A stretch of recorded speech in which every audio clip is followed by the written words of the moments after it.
Perkenalkan, nama saya Komang Melati dengan NIM 18147.008. Di sini saya akan menjelaskan tentang penganggaran modal dengan dua metode. Yang pertama, metode payback period atau periode pembayaran kembali, yang artinya metode yang digunakan untuk menentukan berapa lama sebuah investasi akan kembali. Kelebihan dari metode ini adalah penghitungan yang mudah dan sederhana, sehingga dapat dengan mudah digunakan oleh perusahaan skala kecil.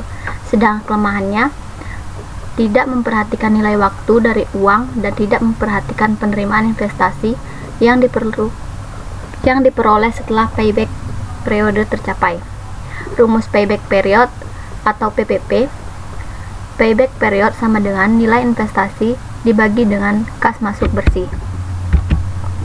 Contoh kasusnya, UKM Maju Jaya sedang mempertimbangkan pembelian mesin produksi roti. Dengan membeli mesin produksi tersebut, yang total semuanya adalah 220 juta rupiah. Keuntungan atau pendapatan bersih didapat dari penambahan mesin tersebut adalah sebesar 80 juta rupiah per tahun. Berapakah payback period untuk mesin produksi ini? Diketahui nilai investasi sebesar 220 juta rupiah. Kas masuk bersih sebesar 80 juta rupiah. Payback period sama dengan nilai investasi dibagi kas masuk bersih. Nilai investasi 220 juta dibagi dengan kas masuk bersih 80 juta rupiah. Jadi, periode pengembalian modal atau payback period untuk mesin produksi pembuat roti adalah selama 2 tahun 9 bulan. Yang kedua, menggunakan metode net present value atau nilai sekarang bersih, merupakan selisih antara pengeluaran dan pemasukan yang telah didiskon dengan menggunakan social opportunity cost of capital sebagai diskon faktor, atau dengan kata lain, merupakan arus kas yang diperkirakan pada masa yang akan datang yang didiskonkan pada saat ini.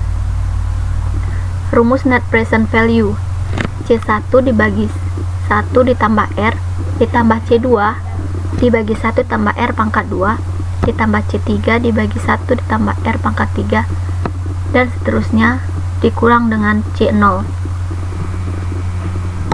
dengan keterangan NPF sama dengan net present value dalam rupiah. CT sama dengan arus kas per tahun pada periode T. C0 sama dengan nilai investasi awal pada tahun ke-0 dalam rupiah. R sama dengan suku bunga atau diskon rate dalam persen. Contoh kasusnya, sebuah perusahaan Z ingin membeli sebuah mesin produksi. Diperkirakan untuk harga mesin tersebut adalah 160 juta rupiah dengan mengikuti aturan suku bunga pinjaman yakni sebesar 12% per tahun. Untuk arus kas yang masuk pada perusahaan itu diestimasikan sekitar 60 juta rupiah per tahun selama 5 tahun. Hitunglah nilai NPF. Penyelesaiannya, diketahui CT sama dengan 60 juta rupiah, C0 sama dengan 160 juta rupiah, R sama dengan 12% atau 0,12. Rumus NPF: C1 dibagi 1 ditambah R ditambah C2 dibagi 1 ditambah R pangkat 2 ditambah C3 dibagi 1 R pangkat 3 ditambah C4 dibagi 1 tambah R pangkat 4 ditambah C5 dibagi 1 tambah R pangkat 5 dikurang C0.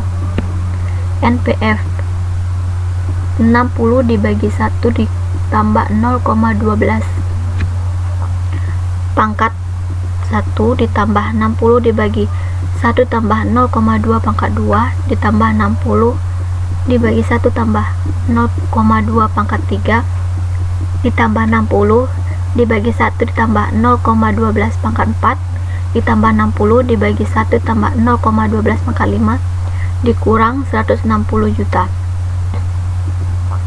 NPF sama dengan 53,57 ditambah 47,83 ditambah 42,71 ditambah 38,13 ditambah 34,05 dikurang 160 juta.